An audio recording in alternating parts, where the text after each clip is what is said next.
What happens to most men when they go through a rough time in their marriage? The honeymoon phase is nice, but it fades and turns into something better or worse, depending on how you pour into that marriage. Most men will collapse under the weight of that pressure you feel when things get rocky. They'll seek out a vice to numb the pain instead of dealing with the issues at hand. They become reactive instead of responsive and end up suffering a separation or divorce as a result. So the question is, how do we come back from this as family men? Or is it too late to save your marriage once you hit a breaking point? What's going on, fellas? I want to welcome you to Alpha Dad Consulting. I am your host, G. Vidal. And on this show, we focus on helping family men rise above the challenges that they face as husbands, fathers, and providers to embracing their role as a leader so that they can create the life at home they truly desire. We do this by bringing you tactics, strategies, resources, and conversations with incredible men who are playing this game of being a family leader at a high level. In today's episode, I had the honor and privilege of interviewing a fellow Apogee brother, George Hayworth. George served in the Army as a field artillery officer for 4.5 years and is now currently serving in the Army National Guard. On top of that, he's worked as a salesman for technology companies and is now an account manager for key aerospace and defense clients. But more importantly, George is a family man who is fully devoted to his wife, his daughter, and God. He and his longtime friends run a popular dad podcast called the Present Fathers Podcast. George has learned a lot over the years about what it takes to overcome failure and also what it takes to come back from a marriage on the brink of divorce.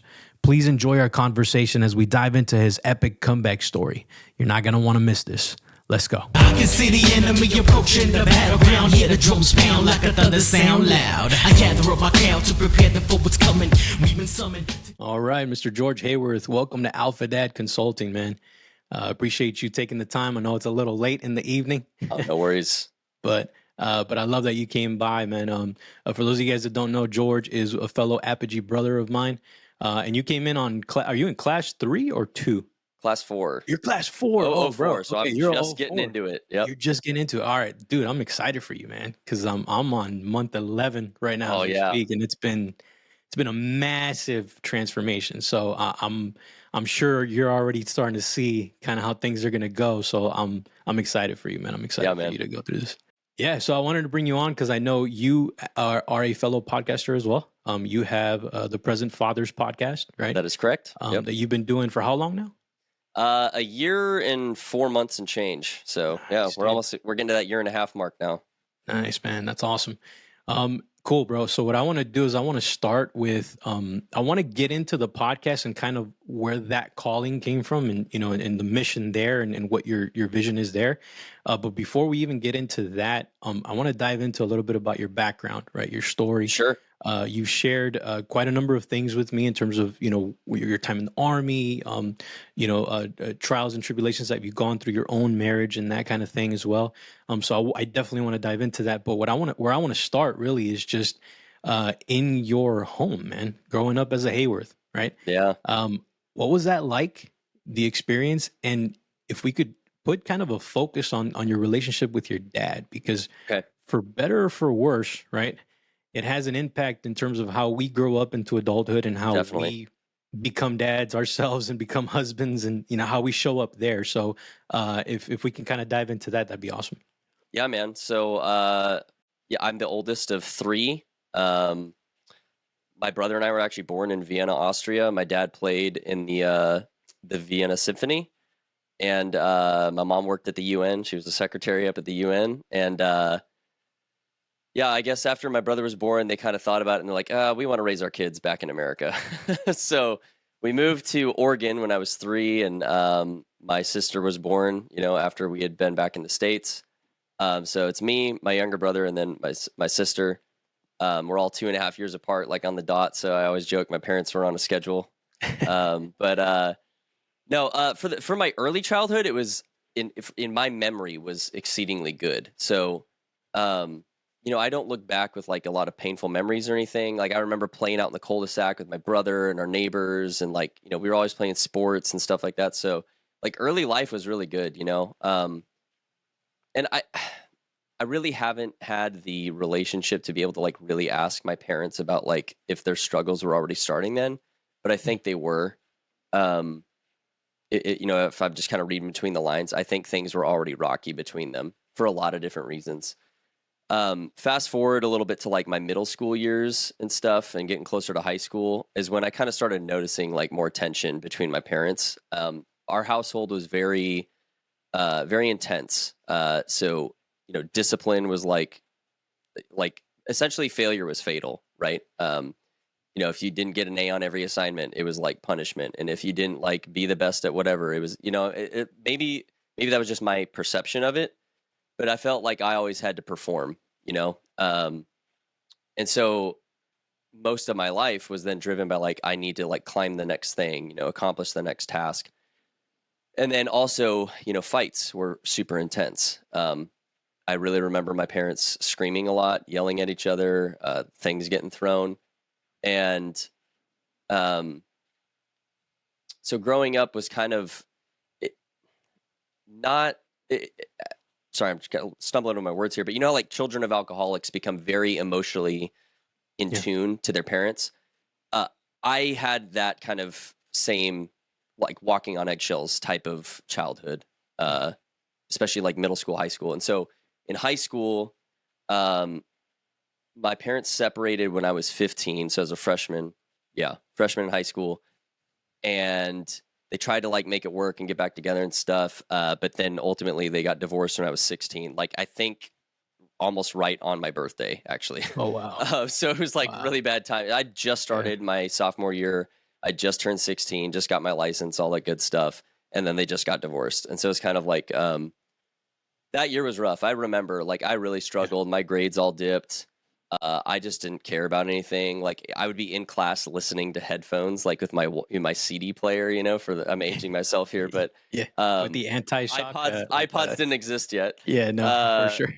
But I just like kind of just checked out of a lot of things, but I kind of brought it back by like my junior year and got back on track and whatnot. But that upbringing of just the intensity of like everything was like life or death. And that's just not real life, you know? So I went into adulthood with this kind of unrealistic intensity for things that don't need to be intense. Certain things require that, right? And certain things, it's definitely a benefit to be very driven and intense and like hard charging on. Yeah. But very select things. So when you treat everything in your life that way, you make a lot of enemies, you damage relationships. And so, you know, that was something I had to learn kind of the hard way. So I'll pause there for some questions, but that's essentially what it was like growing up as George Hayworth. Yeah, and did you go with mom? Like when they split? So is it like we'll get way off into the weeds here too. That's a whole like so it's very complicated, and in hindsight, like unpacking all this is really difficult. But I get it. No, I'm happy to talk about it. It's just it's difficult to do it succinctly because there's so much context that has to be described. But you know, at the end of the day, I think my mom, I think she loved us, and I think she genuinely thought she was doing the best things. Yeah. But in hindsight, like I can see her wounds too, right? And the way that whether it's she just isn't aware of them or didn't deal with them, how they've manifested in our story. Yeah. And so, she, you know, she can be a very manipulative person. And so like the reason my parents split the first time was like my mom believed my dad was an alcoholic. He certainly wasn't, like in hindsight, like he barely drank. And so she basically kicked him out of the house. She like convinced the elders of our church that he was an alcoholic. And so they even like came to our house and like said he had to go to rehab and stuff. And so he did, because he wanted to appease her. Yeah. Well, no, he still wanted to be like our dad, you know? And and again, like I didn't really get the full story, and so I'm just like seeing this, but I'm old enough to kind of like read between the lines. I'm like, something is off here, you know? And then it's also like, what the heck? Like we went from being a happy family to just like overnight, my dad's an alcoholic now and he's kicked out of the house. Like it was so abrupt. And then they got divorced, and you know, my mom kept full custody, kept the house, all that kind of stuff. And my dad, I don't even know how this happened. But he basically got a little kiddo in the background here. Oh, good, man. He only got to see us like once a week or something for like an hour or 2 hours it was insane. So like That's usually like what happens for people who are like abusive or something, you know? Yeah. I don't know what was said or what happened with the courts for that to be the like court ordered time he would get with us, but Parenting plan and all he that could stuff. only get the three of us at the same time, had to be a public place, and it was only for Oh, like 2 or wow. 3 hours. So like basically most of my high school years, I like didn't really see my dad very much. Mm. And I was led to believe that like it was all his fault. And so, you know, to your question earlier of like what my relationship with my dad was like, it was severely strained. I was very angry. And it's, man, it's like I'm filled with regret basically, because it's just like I wrote him a letter to like, you know, I'm so mad at you and all this kind of stuff. I said all these things that just like probably none of it was true. But I was like convinced that it was his fault, you know, that all this has happened. And it wasn't. He should have had 50% time. We should have split time between. I mean, it's insane that we didn't. And now I'm like, it's hard not to be angry about, man, I got robbed of a lot of time with my dad when I needed him, you know, 16, 17, 18. Those are years when a boy needs their dad to teach them how to be a man. Oh, yeah. Pivotal. So, yeah, it's extremely complicated. It's really messy because I also got put in the middle. If I don't know if you want to get into it now, but the way that my mom would share things with me is very damaging for children, because they're essentially, it forces them to deal with adult situations that they shouldn't be dealing with, especially when it comes to your parents. There's something about your parents' relationship that you should never be involved in as a child, because that relationship is always supposed to be from the parents to the children, giving, never the other way around. And it starts getting into this very twisted psychological damage when parents are extracting out of their children, when their children become the objects of their needs, or like, I need you to fix my problems, child. It starts getting very twisted. And the clinical term for it, and I apologize, it's very kind of graphic, is called emotional incest. Interesting. And it sounds disgusting because it is. And so essentially what the dynamic of the relationship between my mother and I became very twisted in that sense, because I mean, she would say things like, because you're older than the other kids, I'm going to share this with you, or I know you can handle it because you're such a mature young man. And so the really messed up thing about it is, in the moment, it made me feel special, mature, manly. You know, I'm the man of the house now. But deep down, we are programmed to know that that's not right, and that my dad should have been the man of the house. And like, and now my mom's like talking to me in this way that like, it's kind of weird.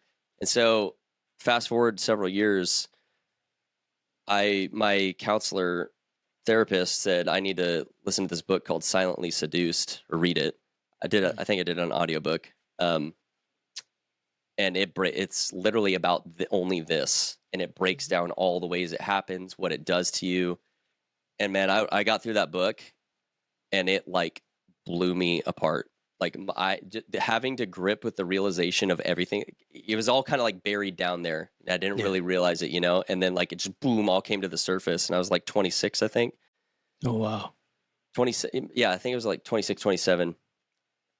And man, for like 6 months, I was just like depressed, because I just had to wrestle with the fact that like, this is what my life really was like. And again, I don't think my mom was doing it intentionally. I think she genuinely tried her hardest, and the entire situation was just so messed up. So like, again, I'm saying this from the lens of like the son, kind of, who was just on the sidelines seeing it happen. And but that's the word of caution to all the parents out there, is anytime you're treating your children in a way that like it's about filling your needs, you're teetering the line into emotional incest. And if you cross it, it starts accelerating that. It's a very, very tricky thing.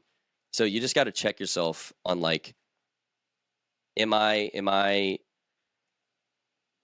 you know, shelving what my needs right now because my child needs this, and I need to provide for my child or whatever. And then I'm going to go talk to adults about my adult problem and process it that way.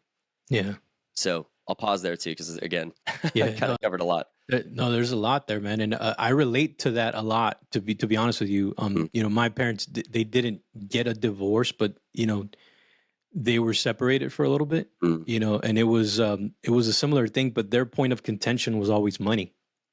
okay. That was a big point of contention growing up in my entire family. It still is to this day, man, to be honest with you. And it's always about, there was always a pinning going. I says, I'm the oldest too, so I relate to that. I Yeah. understand the walking on eggshells feeling, the feeling that they entrust you with a lot of things about their relationship they probably shouldn't. And then Yeah. you sort of feel obligated now to be in it when you really don't want to, you know what I mean, especially as the oldest, because you're looking at your siblings too and you're like, well, how can I protect them, how can I Yeah. watch over them, right? You have that part of you as just being the oldest, you feel that responsibility already. Hmm. And that was a big point of contention for me, for them, I'm sorry, the money thing, right? Where we'd be driving somewhere, right, driving to school, and then she'd be telling me, hey, I think your dad's hiding money. There's like an account in El Salvador somewhere, you know what I mean? Like Yeah. it'd be that kind of thing. And then when I'm driving with my dad, it's like your mom spends too much money and she does that, like it's and there was this back and forth thing and you're in the Yeah. middle, man, and you're like, Yep.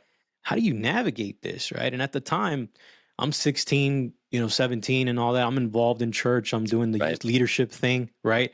And I'm helping youth in my own way, but feeling like I have some sort of maturity that I've arrived at, but in my own home, I'm like, man, like, why am I even in the middle of this? So I get you, bro. Like, I Yeah. completely understand. I just didn't know that there was some sort of term, right? That gave, we talk about definition of terms in Apogee all the time, right? Yep.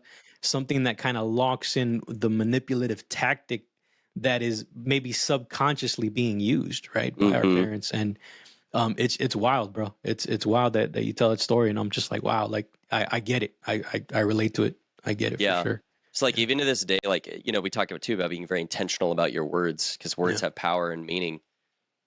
Anytime you hear parents saying like to their kids, "I need you to do this," Yeah. it ugh, like makes Yeah. me want to throw up, because I'm like, no, no, no, no. That's essentially you're opening the door to going down that path Mm. potentially. Yeah. You don't need them to do anything, right? But if Mm. it's they need to put their shoes away, it's like, hey, do we put our shoes away or whatever? Just say what it is. Don't say you need them to do it. Now they're having to Mhm. meet your need. You see what I'm saying? Like Yeah. that's Yeah. how intentional I aim to be with this, because I don't want to perpetuate what happened to me. Yeah. So I'm probably a little bit too concerned about that, but I would just rather not even get close to it. Yeah. No, And, when and you're I think erring on the specifically when it comes to emotional incest, it's more about like when like details about their romantic relationship are being shared with me. You see what I'm saying? So like, Yeah. it's not just knowing things you shouldn't know. It's specifically it's like the Oedipus complex type stuff. You know what I mean? Yeah. It gets so gross so fast where it's like, well, I shouldn't know this about Yeah. like why my mom is mad at my dad or why he's mad. You know what I mean? It's just like that. Mm. No child should know that about their. That's something you go talk to, like, you and me would go talk about, like, hey man, I'm really struggling in my marriage or whatever, and we go have a man-to-man conversation about it, not with kids. Yeah. No, So absolutely not. Yeah. yeah, that The was boundaries, right? Like the yeah, clear exactly. boundaries that are set between the parent and the child. It's like, yeah. Yeah. man. So the result of all that was it really stunted me at that moment. So I Mm. basically got stuck emotionally as a 16-year-old boy, and so. And then having the estranged relationship with my dad for almost 10 years, we like talked like bare minimum, Yeah. I'd barely call him, barely see him. And it wasn't until I was already married, had a kid. I'd left the army, moved to Texas, and I forget exactly how. I think I invited my dad, or like he asked if he could come visit with my stepmom. And I was like, yes, please come visit us in Texas. And, I don't know like what it was. I don't know if someone, said something to me. I can't really unpack it in my mind, but I basically was just at a point like, man, I just want to move on and just have a relationship with my dad again. And so like we were sitting in the parking lot of a barbecue joint getting food for everyone. And I just like stopped and said like, Dad, can we talk for a few minutes? And he was like, yeah. And I was like, I'm like I just want to apologize to you for the fact, like, how angry I was, and the fact that, like, we haven't had any connection for practically a decade now. And it just breaks my heart. And I just love you. And I just want to have a relationship with you. And I don't even care anymore about, like, what did or didn't happen. Mhm. And I think, you know, as a father now, viewing everything that happened through a father's eyes, and Yeah. like the limited time he got with his kids, like, brings me to tears, because I'm sure that he was waiting for me to say that for 10 years, you know? Mm. And I can only imagine how much of a release it was for him that I said that. And it was kind of just like, from that point forward, I have my dad back, you know? And I just, That's awesome. so it's great. Yeah. Now. Right. But Yeah, of course. Yeah. man, I needed him those 10 years, and it's not his fault. It's, Yeah. and that's the messed up thing. It's like, I'm sure he wanted to be my dad and to be involved so badly. And so it's like, it's hard to not get a little bitter about that. Right. And so I have to do a lot of, like, forgiveness work and stuff, you know, to just let it go and to just treasure the time we have now and stuff. But yeah, I mean, I think this happens to a lot of guys. They get, you know, something like this happens to them, and they get stuck as a young boy or a teenage boy. And then you're thrust into adulthood, and you don't have the tools to deal with it. And the problem with that is, at the end of the day, when you get married and stuff, like, you have to be the leader. And so you're trying to lead with half the playbook, you know, and it doesn't work. And that's why this stuff, you know, people call it generational curses and stuff. I don't really buy into that, but it does perpetuate if you don't stop it with you, you know? And so, I just have a lot of empathy for all the guys out there who had difficult upbringings and stuff, because it's a humongous responsibility to become a husband and a father, especially when you have all that up against you. And I mean, I have put in a ridiculous amount of work through counseling and a whole bunch of other stuff for a long time. So Yeah. I understand what it takes to even try and, like, fix it in yourself, you know? And yeah, I'll pause there. It's a long game, man. And it's it really is. And you really do, you need it. It's crazy how you don't realize how much you need that father, right? That Mhm. father figure, in order for you to get some of that playbook, you know, even if it's Yeah. not perfect, you know, because it's not like, I mean, no father really has it all together, right? But if they can give you at least a good foundation to start on, right? Like, you're gonna go into your family, when you form your family, you're gonna be more well equipped, right? Yeah. Than ill equipped, like I felt, or like you felt, you know. Yeah, man. Powerful story. Yeah. Thank you for sharing that. The last thing on that too, like, Yeah, what go it for it. left me with was, you know, I was essentially raised by women Mhm. from my, I'd argue, some of the most critical years for a young man, right? Because that you're no longer a boy. You're physically looking more like a man. Yeah. You also have more responsibilities as a young man.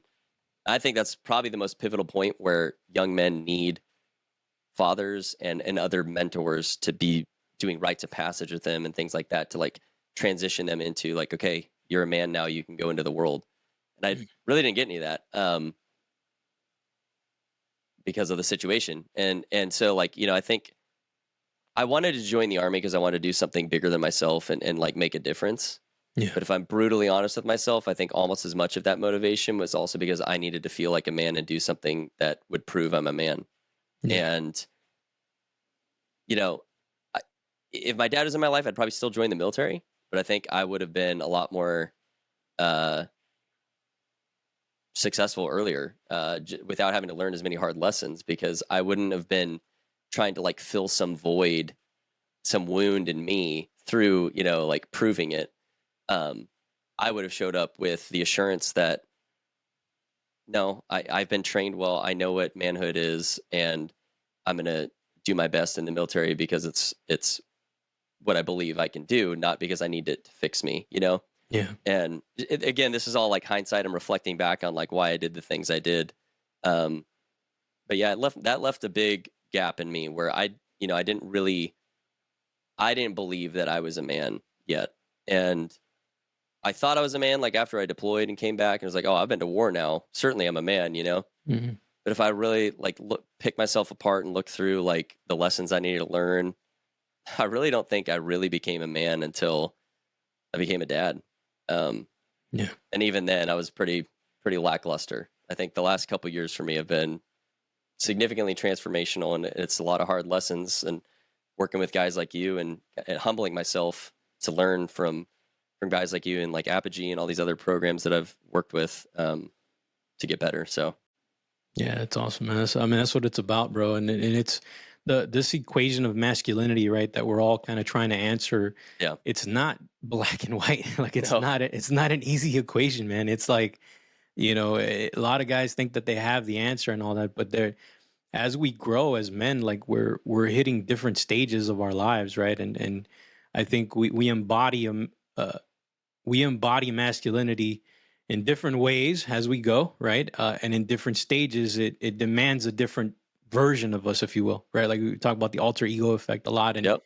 like it demands a different version of us. Like the way that you had to show up in the army is different than the way that Yep. you had to show up for as a husband, right? Or as a father, as a son, which you just did, right? Like reconciling with your dad and all that. Like all these different roles that we play, man, demand a different version of us.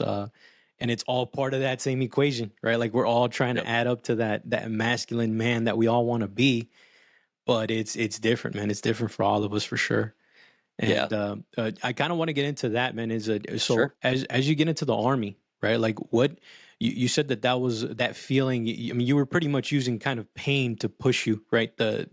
Into the army, and the pain of not feeling like you have your like you're a man yet, right? Or not having that affirmation from another man, and you want to go into the army and you're using that to get in. So that prompts you to go in. Talk to me about the experience that you had there, right? Like I know you talked a little bit about Ranger School. If we can kind of get into that and how Yeah. that went, right? Like was that the first attempt? Is that the where it No, so started? I never. Yeah. So let's rewind a little bit. Sure, yeah. Yeah, in high school, I applied to ROTC. So my junior year, I applied. You do like the pre-application. They do like a pre-cut. Anyway, long story. I did the whole process. I got a 4-year scholarship to ROTC. I had also applied to West Point. I got nominated by my senator, and I got conditionally accepted based off my medical waiver, and they never approved my waiver. So it was like, okay, ROTC it is. And in hindsight, I'm like, thank God I did not go to West Point, because I got to have a more normal college experience, which I needed. Because I was too intense, too mechanical, too rigid. I needed people that were a little bit more go with the flow to like soften my edges, Yeah. And so I think I would have came out, if would have gone to West Point, I probably would have been okay, but I would have came out like a robot, and I would have thought I was the best thing in the army, and like I don't need to listen to anybody. I would have been one of those guys. So it's really good that I didn't get in, but I did ROTC, and for just a little context too, and like. It wasn't just like emotionally that I didn't feel like a man. Like I went to airborne school as a sophomore. At the end of my sophomore year, I got a slot to go to airborne school as a cadet. I weighed 130 pounds. Okay. So I'm like, I was a little dude. Yeah. I'm like 175 now, but I'm 5'9", 175. So watch out, Yeah. I'm going to crush you. But so I was very small physically too. I was like very, a strong pound for pound. I worked really hard. I stayed fit, all that kind of stuff. Like I was a wrestler in high school, but I mean, there were dudes in my ROTC class who looked like freaking, collegiate linebackers, right? And I'm like this tiny little, pipsqueak. So part of it was like wanting to like just feel like, hey, it doesn't matter what my size is. I can still be a tough guy, But I mean, love of country and the idealism was also a huge motivator for me too. Like I really did want to serve my country and do something bigger than myself. I wanted to, just everything that comes with that. But yeah. Did the 4 years ROTC, went to my basic course. I branched as a field artillery officer. And the field artillery does it weird, but they don't tell you where you're going till you're like in school for field artillery. And then they tell you what unit you're going to. Most branches tell you like the second you graduate college and like, this is where you're going and blah, blah, blah. So I was like, okay, where am I going to go? Got assigned to 101st Airborne. And one of my instructors had just come from the 101st. He's like, you're going to 1st Brigade 101st. You're going to Afghanistan. Get your crap together. And I was like, oh, okay. That's a lot of information I just got in a very short amount of time. But it was like, all right, time to grow up, Pain. So trying to fill that wound of like, am I a man? Am I tough? I think I got that from my deployment. So I was extremely fortunate to deploy on kind of a non-standard team. The team I deployed on it was like emulated off of like what special forces guys try to do, where they work with, the indigenous forces and train them. We were like the most low speed version of that. We're just regular army guys thrust into having to do that. But we were supposed to advise the Afghan police. But because of that team structure, like everyone had to be a soldier. We had to cross train on everything. So I wasn't just a lieutenant who like only did lieutenant stuff. I was a 240 gunner, a Mark 19 gunner, a 50 cal gunner.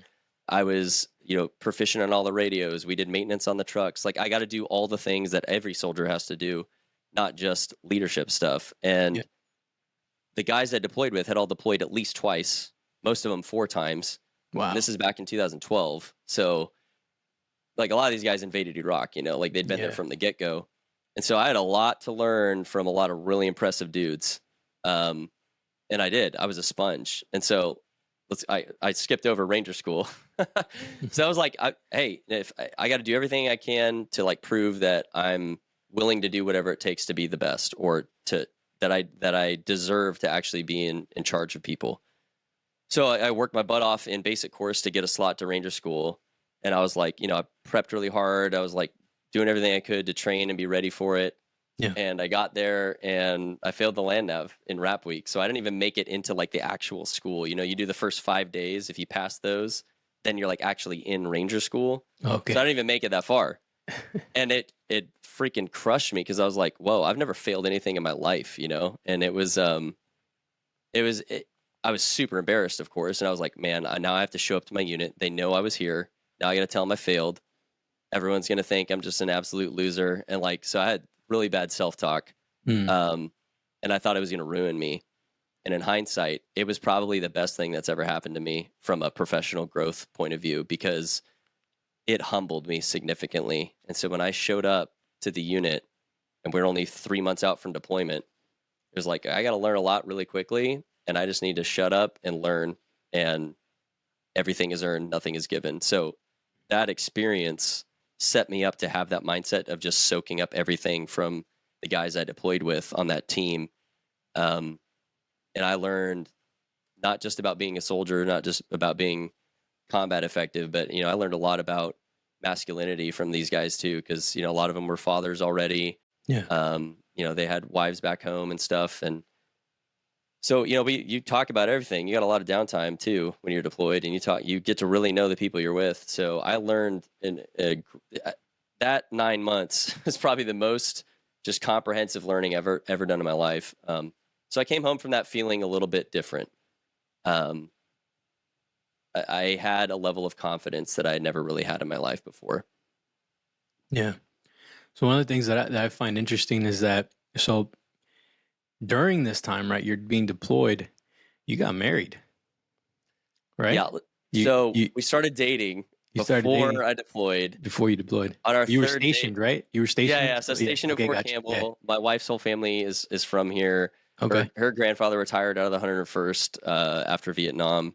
Gotcha. And so their whole family's been here for generations now. And on our 3rd date, I told her, I was like, well, I really like this girl, but I got to be honest with her too. Like, it's kind of a crap deal for her that I'm about to deploy. Yeah. So on our 3rd date, I was like, I just have to be transparent with you. Like I am deploying like very soon, like a month soon.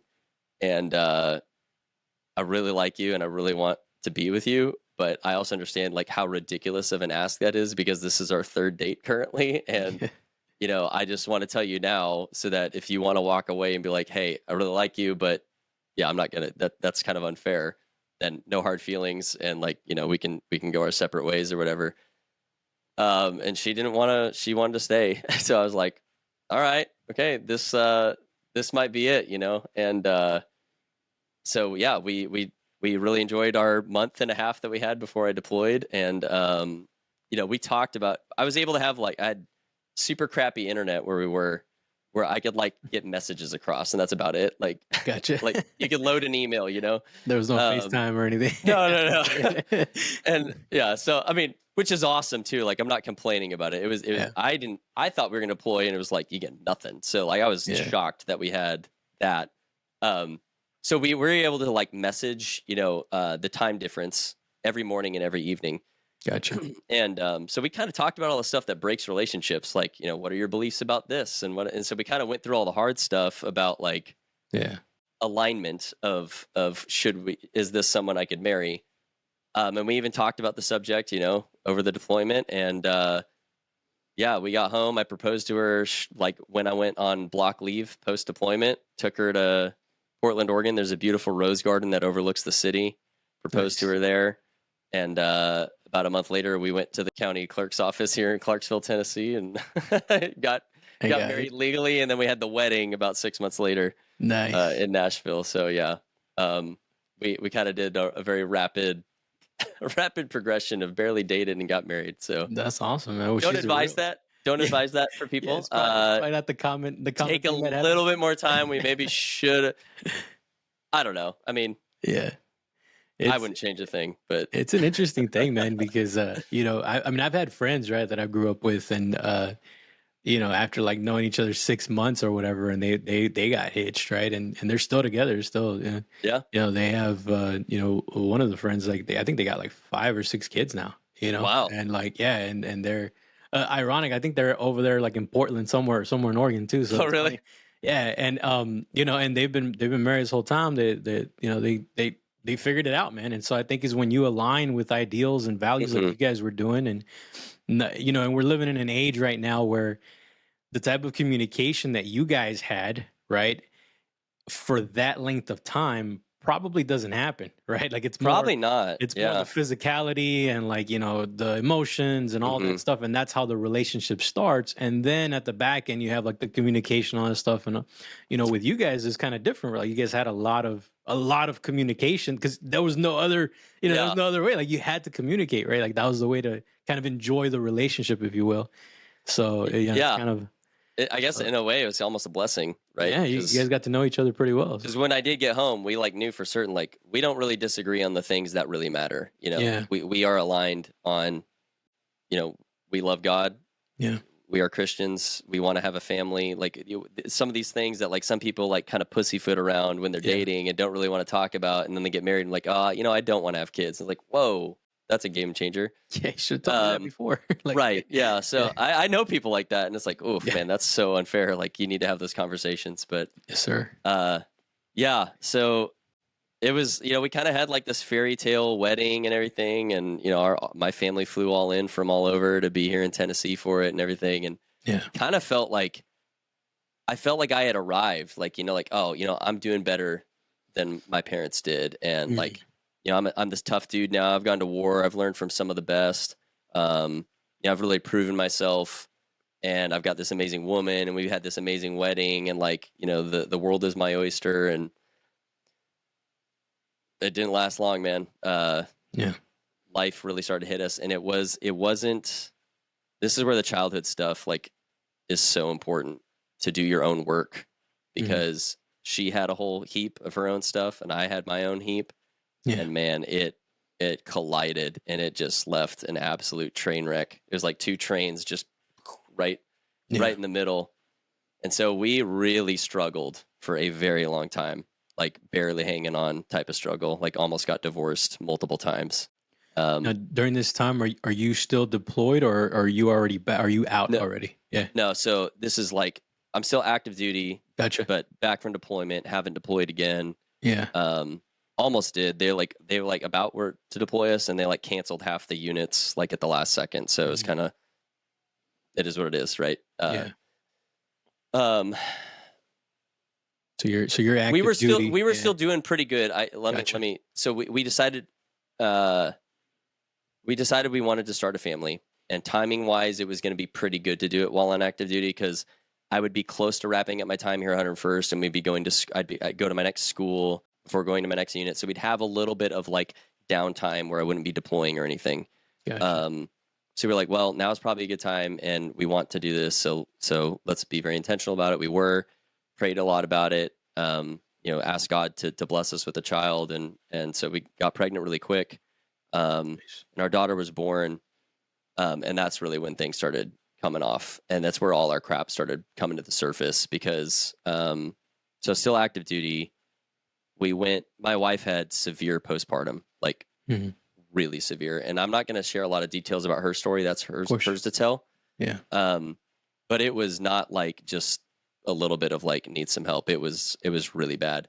And I was completely unequipped on like what to expect or deal with. We were caught off guard, and we did not deal with it well. And it really came to a head when we went to go visit my side of the family for like Thanksgiving, so they could all see the new baby, our daughter. And on that trip is when things really like got to pretty much their worst point. And I was just like blindsided, like what happened to my life? You know, like everything was going so good. Like I've done well in my career. We had this amazing wedding, and like we're starting our family, and like it just all like imploded. And so like we kind of like limped along, and I decided I need to get out of the Army. My contract's over. I've actually served a little bit more than I had to. I was like, I need to get out so that we can like have some more stability in our lives and try and like, fix things. And so we did move to Texas. That's where I got hired down in Texas, Dallas area. And that's when things got even worse. So I like, again, it was all this excitement, like, oh, out of the Army, starting my new life in corporate America, things will be great. We have all this freedom now. The Army doesn't own me. And man, it's like ran into a buzzsaw. All of our stuff really started coming out then too. And it's just so, in hindsight, it's like, man, I wish I would have taken the time to sort through my crap better, because the way I would respond to her was that wounded 16-year-old boy just getting angry, and it wasn't a man caring and being patient with his wife, Yeah. And so there's so much that I could have controlled in all of this, where if I would have grown up better and worked on my stuff better, I just wonder how much quicker we would have moved past all of this, because inevitably she wouldn't just keep going with her stuff. Like something would give quicker when she would see that I wouldn't just constantly be responding out of anger or whatever. Right. Yeah. So I'll pause. I know I'm going on a lot there, but there's a lot to unpack. Yeah. Yeah. So when you say that, you feel like, the response, right? Like you guys had because that's how a marriage is, right? Like you come into the marriage, you meet this incredible woman, right? And when you guys get married, like now there's a commitment involved that you guys are going in this for the long haul. But we always bring baggage, man. Like, you know what I mean? We always bring something from our past, something that we haven't, dealt with or unpacked. And probably because we just pushed it under the rug because we didn't think we needed to, unpack that. And for you, when did not only did when that stuff started coming out, but when did you realize that was the thing that was like, this is what I needed to, like, when did the light bulb hit, right? And you're like, this is what I needed to work on before I got in this, before I got in this. And, because I feel like it's such a hard thing, right? Like it's a hard thing to even see it coming. Like even if you try to prepare for it, because you don't know what the other person's baggage is going to be, or what their demons are, what are the things that they're wrestling with, right? And man, I'd be interested to hear what your thoughts are on that in terms of where that kind of happened for you.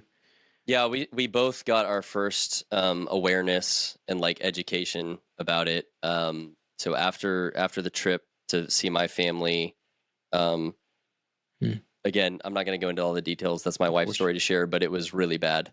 I'll just say that. And so when we got back to Tennessee, we were like talking to our counselor and like, we need massive help, like this is not good. Yeah. So we went to this place called Onsite.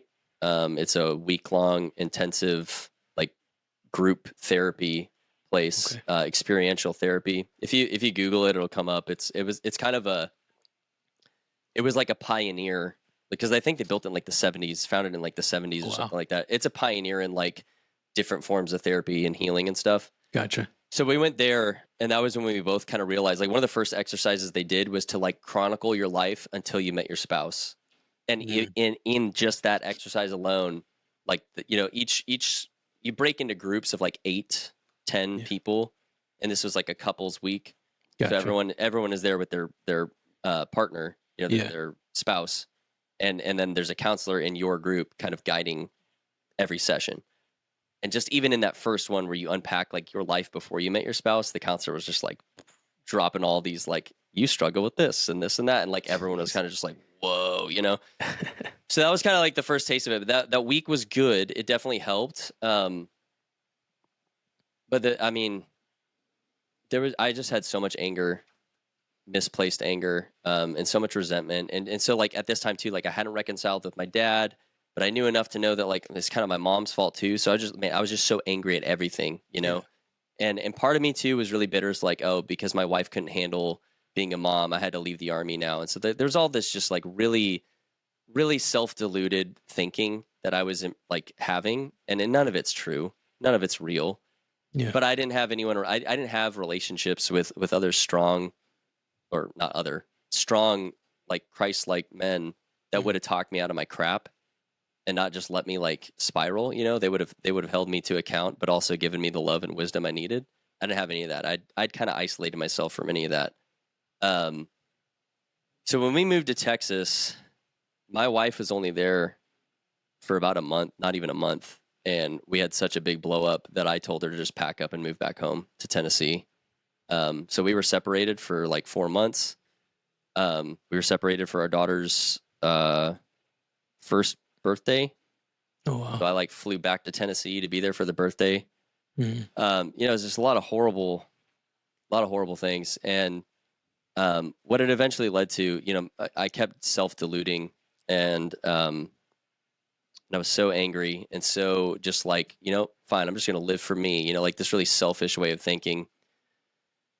And again, I didn't have anyone around me to hold me accountable and that kind of stuff. I like basically surrounded myself with like the party crew, and I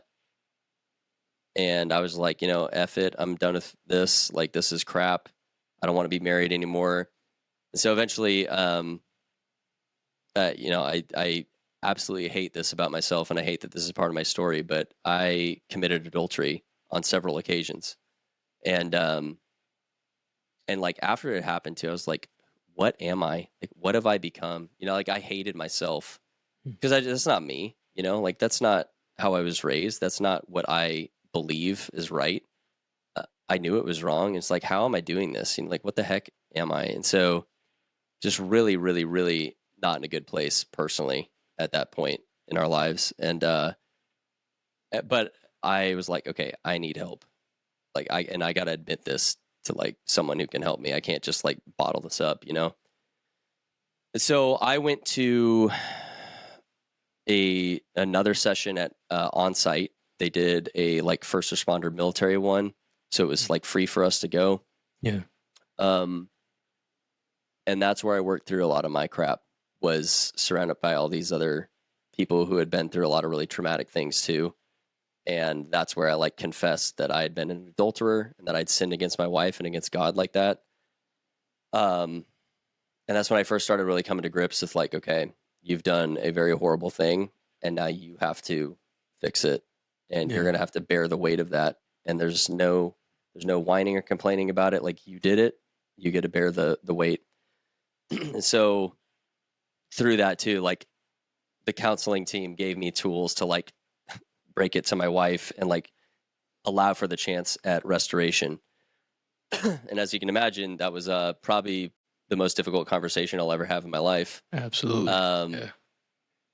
But my wife, obviously hurt and angry, but she did say that she wanted to give me another chance and to give our marriage a chance to be restored. And so we don't have to go into like all the details about everything we've done, but like we kept going to counseling, we kept doing a lot of work, and it took a long time, right? I mean, she obviously had a lot of pain and anger, and I fully understand 100% of that. And it's only really until very recently that I think we have healed enough of the wounds that she's able to let a lot of that go. But what I want to just make very clear is through this exceedingly painful thing that I did to her, and to our marriage, I have experienced God's grace in its purest form, probably the purest form that I will ever feel. And I told her that you've given me an incredible gift. So Yeah. I hate that this was the reason that this is how I got this gift. But your willingness to give me grace and forgiveness and to not give up on our marriage and to keep fighting for it with me, I can't put into words what it feels and means to me, and that just is how much of an incredible woman she is, that she found it in her heart to make that space for forgiveness and grace and allowed God to work in her and through her.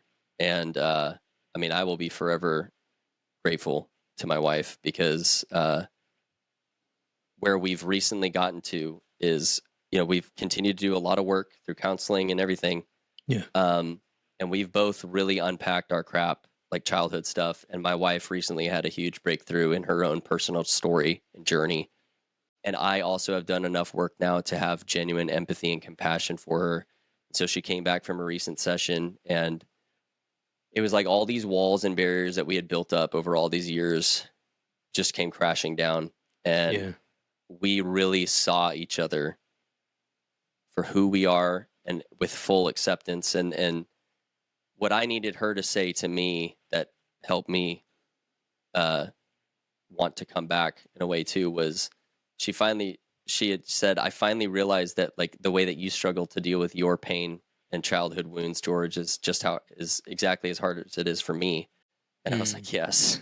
Yeah. I've been waiting for you to say that for a decade, But I wasn't even like mad. It was just like, oh, thank God that you see that now too, and I don't want to do that. I don't want to be that guy. And then afterwards, I asked her a couple questions. I had the presence of mind to really like see through to the heart of the issue for her.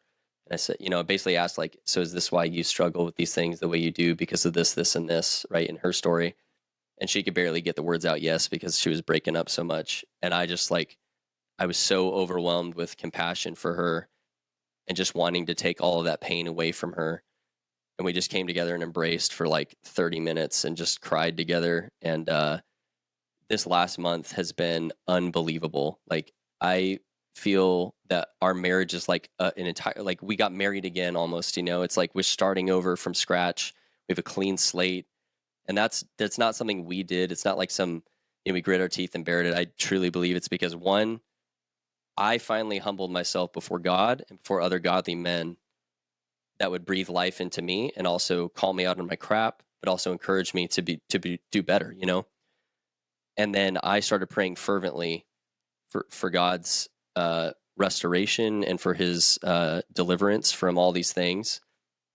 And this is only something that God could heal. And I hope that's very obvious through me sharing this story, that like, this isn't just something that like we just decided to fix on our own. God showed up and He saved our marriage. I'm just so incredibly grateful. So I'll pause there. No, dude, that's powerful. No, I mean, I love that, man. I love anytime that you hear a story of a marriage. It's like the best comeback story, right? Because you went through this tough time. You both were dealing with pain, and you both dealt with it in your own way, right? I'm not saying wrong or right. I'm just saying that that's the way. That's what happened, right?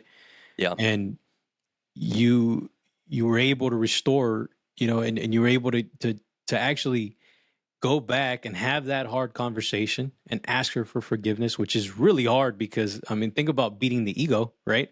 Like, that is the biggest thing that you could do as a man. And that's one of the things that plagues us all, man. Like, most men will stay stuck on the path that you were on and will just live that for the rest of their lives because they don't want to face that moment, that very difficult moment of asking for forgiveness and coming to the table and be like, look, man, yes, I messed up. Yes, I did this. Like, forgive me for this. And having that hard conversation and having faith that there's a possibility of her forgiving you, and then being able to come back into the marriage and actually change, man, because there's been instances not only where guys come back from that and then they go back and repeat the same thing, or they come back the same man, right? And the woman forgives and then continues to forgive and continues to forgive, and it's just this never ending cycle.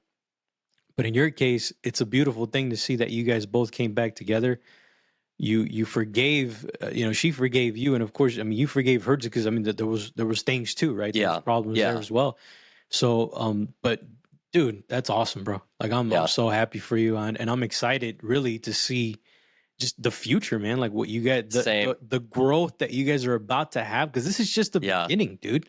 Like this is just the beginning. Like it's gonna get even more beautiful. It feels like the awesome. snowball's at the top of the mountain. It's just starting to roll, and it's gonna start just accelerating so fast. Sir. Like and that was the evidence to me too. Is like the other day, she even said, "I genuinely feel hopeful and optimistic about our future." I don't think she's ever said that ever, and so I guess what I'd like to just make very clear for anyone out there who is struggling, like there is hope, there is restoration and healing. It's going to take a lot of hard work. It's going to be very painful, but like if you humble yourself, seek counsel from those who like actually should be giving you guidance, and you build that up around you to not just enable yourself, but to hold you accountable, like it can be done. You can have it too. And I know there's a lot of hurting people out there potentially listening to this right now. And if you're willing, like you said, G, if you're willing to kind of suck that egg, right? And like swallow your pride and just accept responsibility, it can be fixed. It can be healed. And so I'm very thankful too, like that I had I don't even know if it was me, right? Like maybe it was God just giving me the strength in those moments to just own it and to not make excuses and to be truly repentant and essentially beg for forgiveness. Yeah, it is humbling, but there wasn't really any other option to me. Yeah. It wasn't even a question. And man, I couldn't imagine like what my life, how miserable my life would be if I tried to just make excuses and just carry on and get divorced and all this kind of stuff, I mean, I would be a very pathetic individual. Yeah, I would want to know that guy, so I'm really glad that I am where I am today, because it's been a total 180. Yeah. And in that very move alone, bro, you just changed the trajectory of your bloodline. Like, you know what I mean? Because the little baby girl that could have been affected by all this is right there with you. Yep. And now you get to be exactly what your podcast is about. Exactly. Yeah. And Exactly. that's the other thing too. I was telling my wife, with this just incredible healing we've experienced in the past month, I was like, I've just tried to drive this point home with her too, is like, Whitney, you have done better. Like you and us together, we are stopping the cycle. It's not going to happen to our daughter. Like she's not going to have divorced parents. She's not going to have all the pain that we had. She will never know any of that. And so for all this pain and all this stuff we've gone through is worth it, because one, look at the healing we're having right now, but even beyond us, like our daughter will be set up for success so much more than we were. And that we kind of laughed about it. Like I was like, if we're really honest with ourselves, we were not given the tools to have a successful marriage. Neither one of us. We were a couple of kids who thought we were adults and got married, and then oh man. Yeah. So it was kind of a tinderbox. It's honestly a miracle that we are here. But so if we can do it, you can too, Yeah. No, I get it, man. I got married young too, so I understand that. Like it was the same kind of thing. We thought we had it together just because we had love. Yep. We were in love, right? And like, that's it. Like we're just gonna ride on love and cruise control. This whole thing. This is gonna be all rainbows and sunshines. All. Nah, man, marriage is hard. It is hard. Well, but I don't think it has to be. I think I really think it's quite simple, and we make it extremely hard.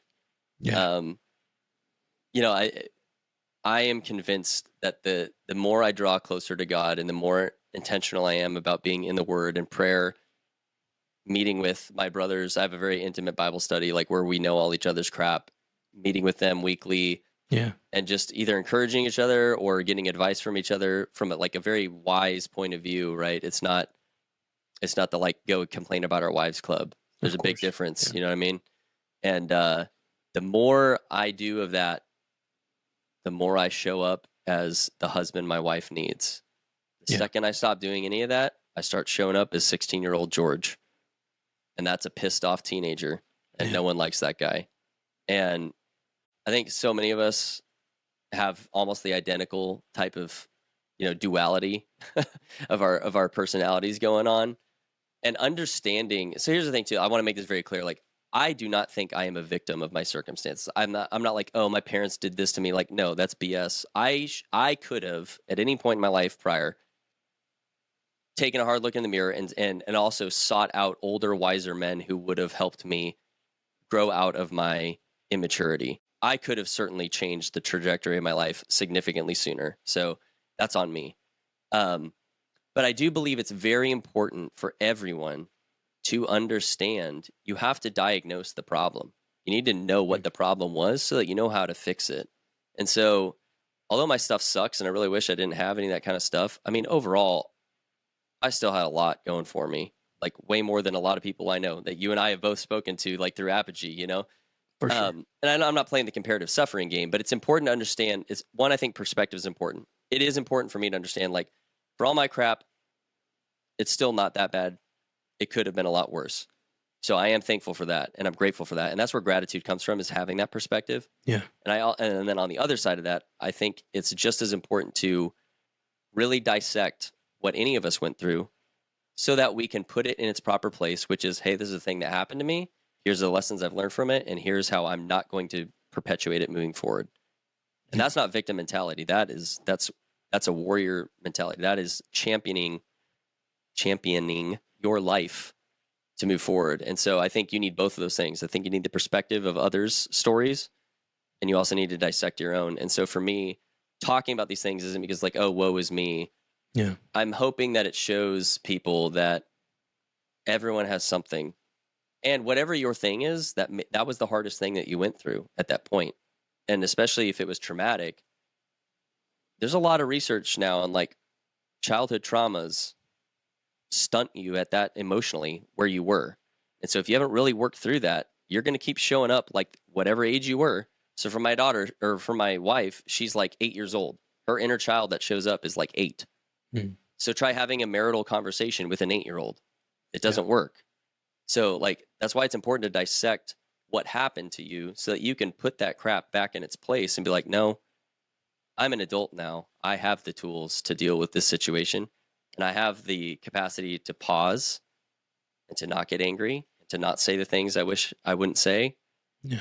We can all do that. So I hope that's what people take away from me sharing this. It's not like, oh, pity George. Absolutely not. Learn from me. Learn that if you build awareness about your past and work through it and are willing to humble yourself to work through it and to be vulnerable, you'll heal a lot quicker and your life will start going a lot better, a lot quicker. Yeah, man. I don't know if you've dived into this on the Apogee side, but if you haven't yet, but like the Mark England stuff, I don't know if you guys have gone into that yet. Not yet. Because, man, he talks like the type of coaching he does. He talks a lot about the power of words, right? And your perspective on stories that you have to do. So he does a lot of that in his coaching, where you unpack stories that have a certain emotional charge to it, and then you kind of flip a different perspective on it, right? Just by changing some of the words and all that. And it's a powerful kind of exercise. I mean, you guys will learn about that, but I'm looking forward to it. Dude, it's so powerful, because I've done it for some. I've gotten some coaching on that as well, and it helps, man, a lot to really unpack that. And I get guys a lot that don't like to write, don't like to read, right? Mm-hmm. And I'm telling you guys, man, like writing unpacks your thoughts, and it allows you to really observe what you're thinking, and it really kind of organizes and helps you put order to the chaos that goes on in here, because every man that's listening to this knows your mind as a man is a battlefield. Like it is chaotic in there. It really is. And we're always thinking about problems and things like that. And, where we fall short, where we want to succeed, whatever it is, right? And we operate with a lot of fears that we don't like to admit. And having that power, journaling, writing, like it's a powerful tool, man. Definitely take George's words for it and use that. Yeah. So every morning I wake up, I take a personal inventory in this. Just how did yesterday go? I just inventory. I just write a little summary. Yeah. Good, bad, whatever. And then I do this every morning, 40 prayers for my wife. Nice. So when I finish it, I'll just go back to the beginning and just rinse, repeat. Nice. And then I also have written myself a creed, and it's a living document, but it's not just like positive affirmations. It's reminding yourself of who you are and what your purpose is as the husband and father in your family.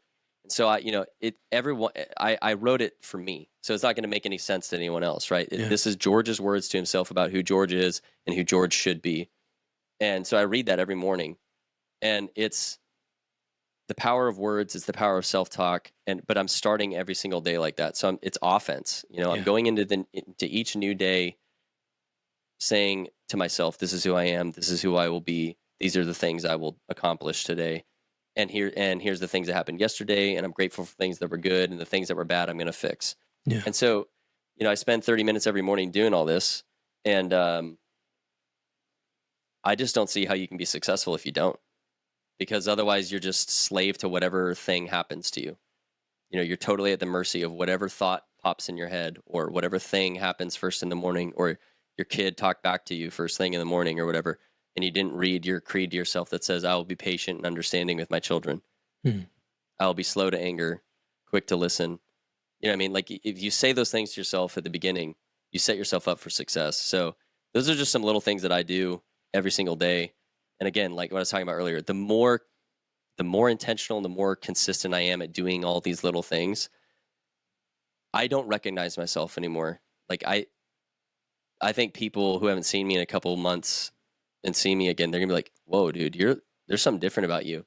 And that's what it should be. Like I should have been this way 10 years ago, and it's really not that hard. Like I think a lot of guys get stuck because they think it's like they got to turn into like some superhuman, Badger's Coolian type of guy or whatever, that everyone aspires to be. And it's like, maybe, but probably not. I mean, like a lot of this stuff is like anyone, you can be one of the dumbest people on the earth and still write down a couple words to yourself, like you don't need to have to do all this crazy stuff. It's a couple just daily disciplines that just sets you up to not be caught in the chaos of the world every single day. Yeah. And that's important because if you're a husband and father, you're the leader of your family. So if you're not starting off your day from a position of strength and courage to go tackle whatever happens that day, how is your family going to be protected or led or guided or secure? They're not.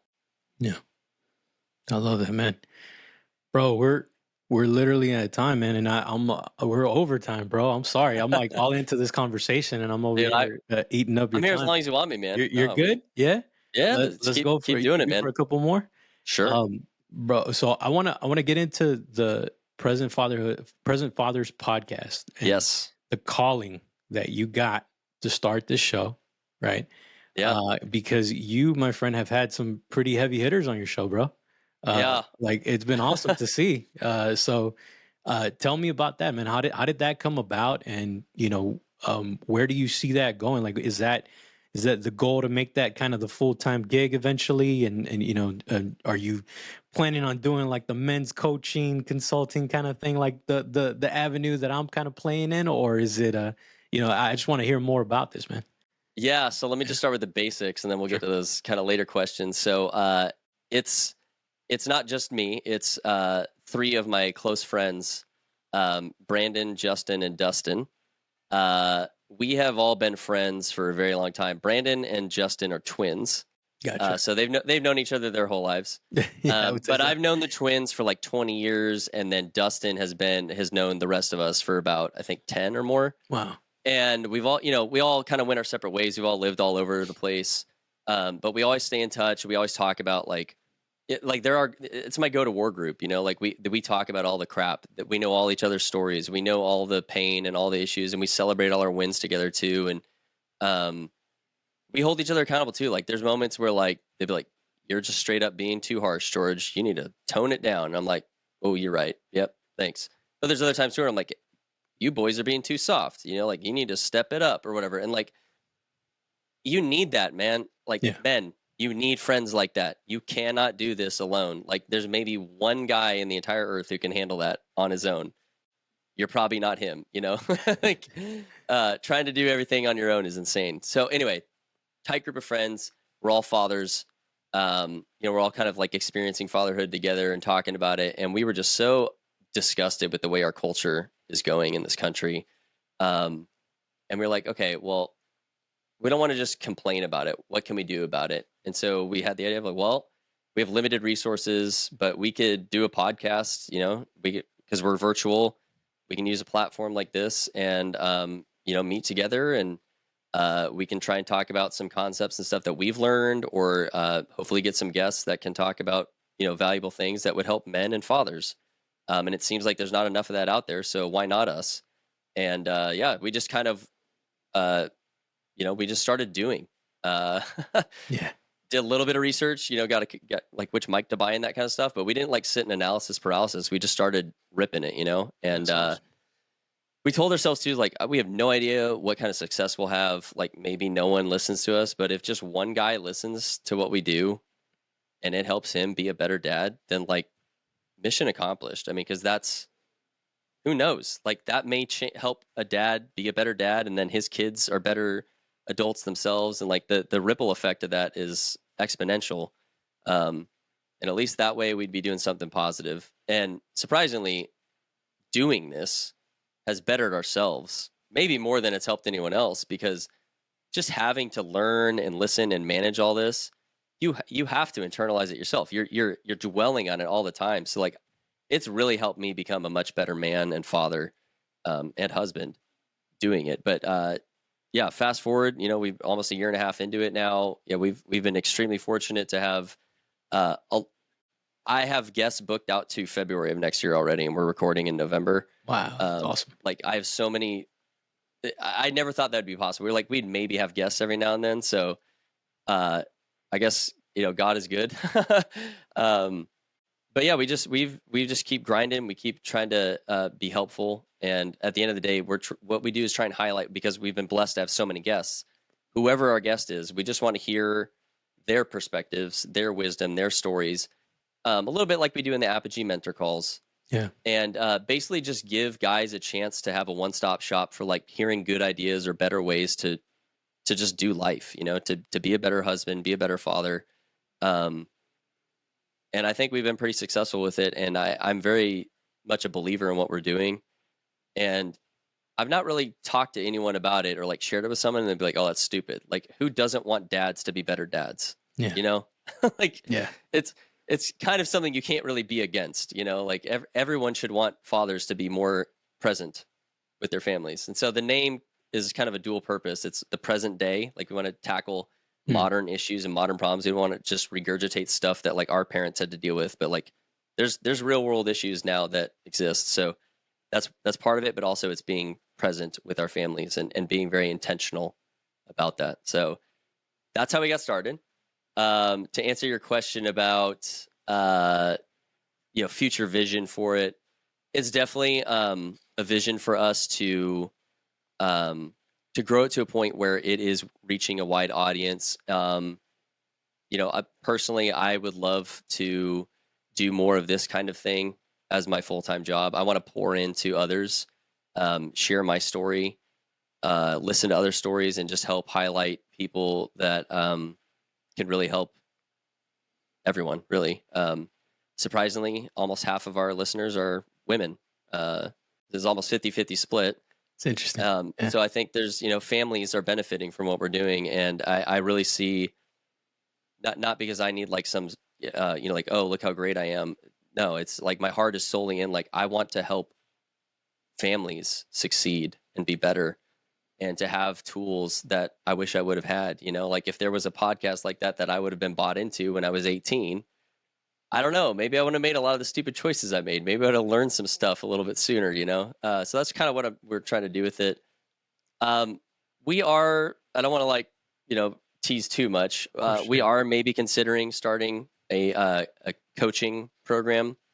It's still very much in like a beta. I don't even know if beta is the right. It's alpha. It's definitely a consideration. It may be a possibility coming forward. It's going to take a lot of work, but I believe it's something that would be very valuable for men and fathers.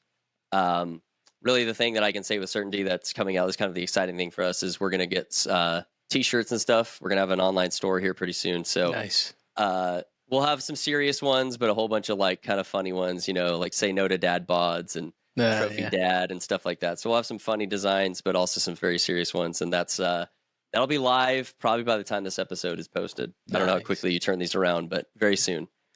For sure, man. We're looking forward to that. Guys, you guys got to check out the Present Fathers podcast. Definitely go check out George and Justin and Dustin, right? And Brandon?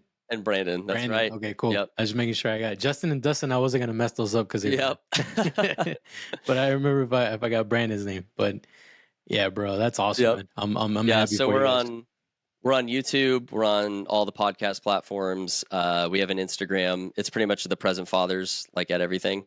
Yeah. So yeah, it's pretty simple in terms of like the name. There's really not a whole lot others. Our logo is a big kind of white background and it says Present Fathers podcast. So you can't miss it. yeah, and I'll definitely link everything up in the show notes. I appreciate as well, that. So for sure, bro. All right, man. I want to hit you with the last question that I hit all my guests with. In your experience with having the privilege really to interview so many great guests that you guys have had, and learn from all these guys, right? And even just you working with the guys that counseled you, right? And even the guys that your group of friends, if you had to narrow it down to a few traits, what makes a dad a great family leader in your opinion? It's the 3 legs of leadership. It's authority, responsibility, and compassion. So when you lead like a stool, right? 3-legged stool, if you take one away, it falls over. So authority is you're the leader. You have the ability, the power to make changes for your family.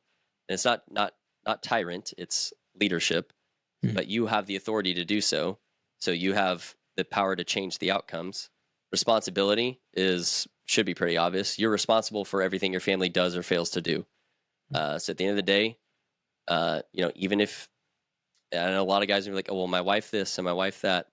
That's not taking responsibility. You don't have to own her stuff, but at the end of the day, it's your family. So what are you going to do to mitigate that behavior or change that behavior? Responsibility is huge. And then the last one is compassion. I can't quote any of this. This is my really good friend, John Michael Clark. He does a men's program called The Family Captain, and this is like his concept. Nice. But I believe it to my core. And the compassion piece is you love your family a lot and they know it.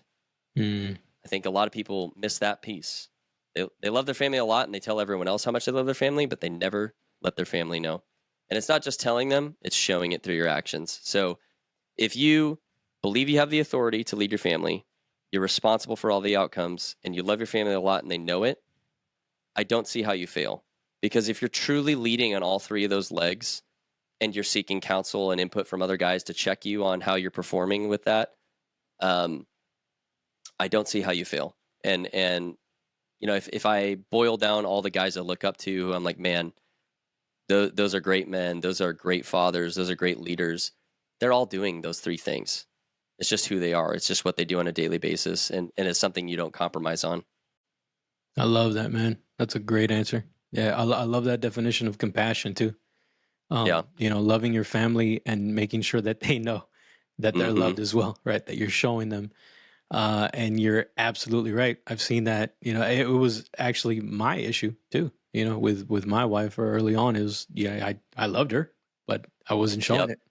Yeah, so most guys are really good at two legs. Yep. Like just like we are. Yeah. You know, and Yep. we always have like one that's really hard for us to do. So for me, like authority and responsibility, no problem, got it. You know, Army officer, here we go, baby. Like execute. You know, Yep. not very good for being a husband. No. You don't want to talk to your wife like you do soldiers. That's you know, duh. But you know, alter ego effect. You know, I'd come home and I was still wearing Army mask. You know, I was still my Army alter ego, and that's not good for home life. So that's actually I love that example in the alter ego effect where, you know, the guy's talking to the special operations colonel is like, you need an alter ego of dad, so that when you come home, you change out of your uniform and you put on this different shirt. Now you're dad. You're not Colonel so and so anymore. And I was like, man, that's a really good point. So, yeah, I mean, everyone's got a weakness, and that's okay. It's just something you need to be aware of. Like we said, you got to diagnose the problem and figure out how you build upon that and improve it. And so for me, compassion was that weak point. And as I've really leaned into that, and I've really like, okay, how do I be more compassionate? What does that look like? What are the things I need to tell myself daily to be more compassionate? It's made a lot of difference. Not just with my wife, but with my daughter as well. So That's I awesome. hope that encourages some guys out there. It's pretty simple. Ponder those 3 points, the 3 legs of leadership. Also, probably not a bad idea to go check out John Michael Clark, the family captain. Really good stuff there too. Nice, man. For sure, bro. All right, George. Well, thank you, man. Thank you for giving us your time. Thank you, G. Dropping your wisdom here. And dude, I gotta have you on again, man. We gotta dive into some more stuff. Anytime, man. Let's do it. I feel like we can riff on a bunch of different topics. For sure.